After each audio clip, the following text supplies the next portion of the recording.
El 27 de enero de 1945, las tropas soviéticas entran por primera vez en un campo de exterminio, en el más importante, en Auschwitz-Birkenau.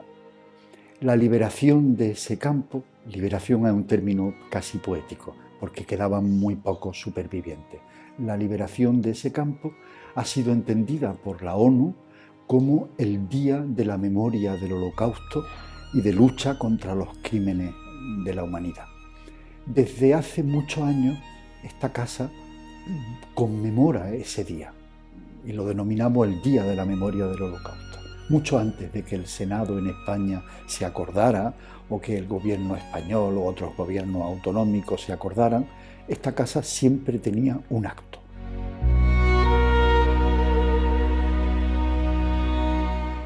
El Holocausto no sale de la nada. El Holocausto sale de una ideología muy antigua y clásica, posiblemente bimilenaria, llevamos 2000 años construyéndola, que hoy en día recibe el nombre de antisemitismo.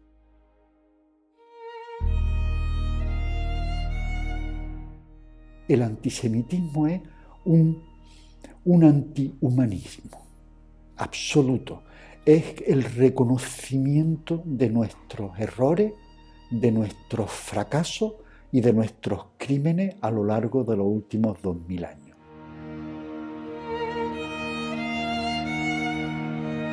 Una serie de poblaciones de Ucrania pequeñas, Simitorv, Prokiv, Liev, Kiev, Odessa, en las que 20 años antes del Holocausto, es muy desconocido para nosotros, se fueron produciendo una serie de pogromos, de matanzas y de persecuciones de las comunidades judías de Ucrania. Eso ha pasado desapercibido en la historia de Europa, salvo los especialistas, los historiadores o los politólogos que han estudiado eso.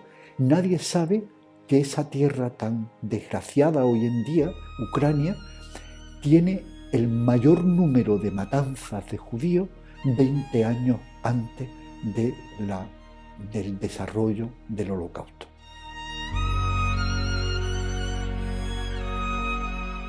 A mí ya esta casa es una casa de la memoria.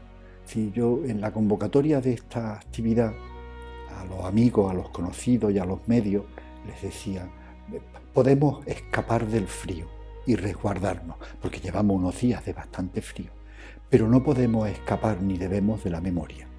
La memoria es un artefacto que la naturaleza nos ha dado y que está para algo. Es decir, la memoria es la imposibilidad de volver a repetir algo.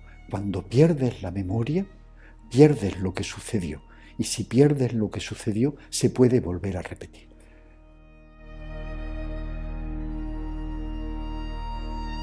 La humanidad es muy débil por la amnesia, por esa enfermedad mental que es perder la memoria. Y en cualquier momento se puede producir. ¿Y cuándo se produce? No en los momentos de desarrollo económico, no en los momentos de bienestar, no en los momentos en los que los inmigrantes son bien recibidos porque necesitamos mucha mano de obra.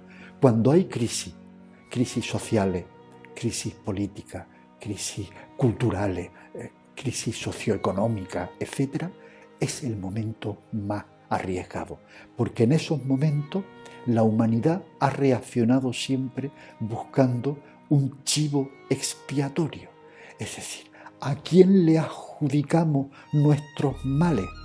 No a nosotros no podemos ser responsables de nuestro propio malestar, se lo tenemos que adjudicar a alguien, a los negros, a los judíos, a los gitanos, a los inmigrantes, a los rubios, a los gordos, a los calvos. Siempre buscamos, hay que estar muy atentos. Hay que vivir, pero no solo hay que vivir alerta.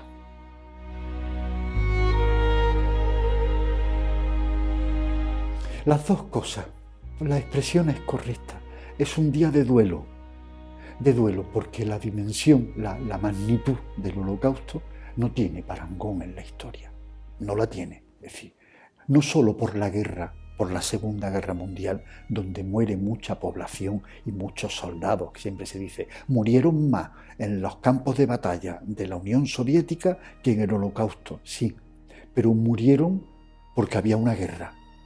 Las muertes del Holocausto no es porque hay una guerra, las muertes del Holocausto es porque has nacido, simplemente, porque has nacido gay, porque has nacido discapacitado físico, porque has nacido gitano, porque has nacido judío. No había ninguna excusa, no había ninguna coartada. El haber nacido era el motivo suficiente. Entonces, desde ese punto de vista, conmemorar la memoria del Holocausto es un día de duelo, porque son millones, en una maquinaria industrial, como un enorme y gran matadero en Europa. Pero es un día de júbilo, sí, porque no lo consiguieron. Es un sentimiento que forma parte de la tradición judía. Hay una fiesta en la tradición judía que es Purim. Purim es una fiesta muy simpática donde se les regalan chucherías a los críos, se utiliza en la tradición sefardí la carraca y las criaturas van pidiendo un aguinaldo a los mayores, etc. Y en Purim se bebe vino. Pero además quien bebe un poco más de vino de la cuenta es el que realmente es reconocido como que está celebrando Purim. ¿Por qué pongo el ejemplo de Purim?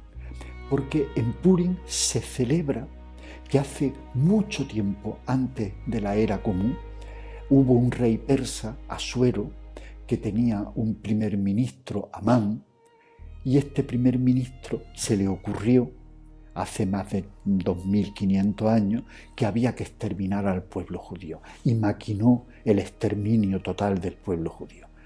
Y una joven, Esther, de la que el rey se enamoró, y era judía oculta, convence al rey con un ayuno y con otra arte para que no se produzca la matanza de los judíos. Entonces Purim celebra que no lo consiguieron, pues esto es como un segundo Purim. Celebrar el Holocausto no es una contradicción, el júbilo es no lo conseguiste, en tu cabeza estaba el exterminio total de un pueblo o de varios pueblos y no lo conseguiste, aquí estamos.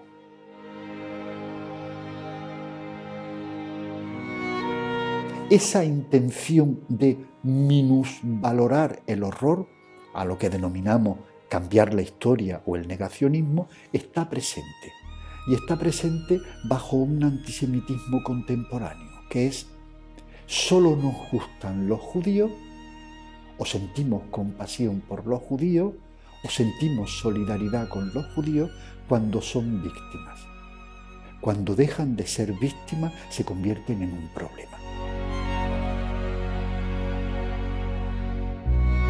Hay una genealogía del rechazo, de la exclusión. Y en Europa, en el siglo V y VI, se decía, no podéis vivir con nosotros como judíos. ¿Vale? Pues se convierten o se van. En España, en el siglo XV, se les dice, no podéis vivir con nosotros, y se les expulsa. Y en el siglo XX, en Europa, se les dice, no podéis vivir.